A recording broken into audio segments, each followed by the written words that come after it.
Kevin here from Fallen Performance, and today we're going to do an initial review and unboxing of the Suncore Industries quick front struts for a 2009 Honda Element all-wheel drive.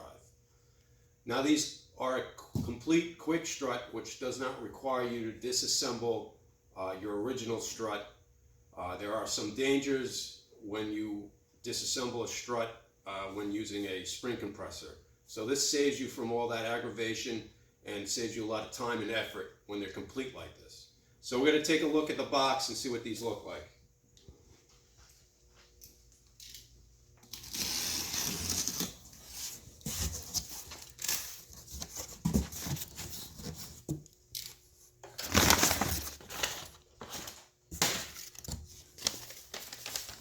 The strut includes assembly instructions. These instructions are fairly typical of a front strut.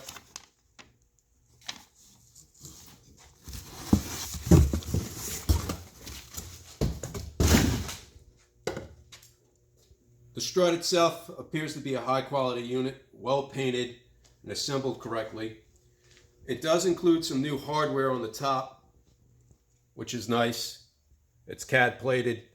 Now you will have to reuse some of your original hardware, such as the bottom two bolts, maybe a bolt or two for the brake hose, and maybe a clip, and reinstall your original tie rod end. So when doing any type of front end work, it's always a good idea to have the car realigned after the work is done. Now we're going to give you sort of the before and after of installing these struts versus the ones that have been on the car for well over 100,000 miles. So if you like this video, please like, comment, and subscribe. Thank you.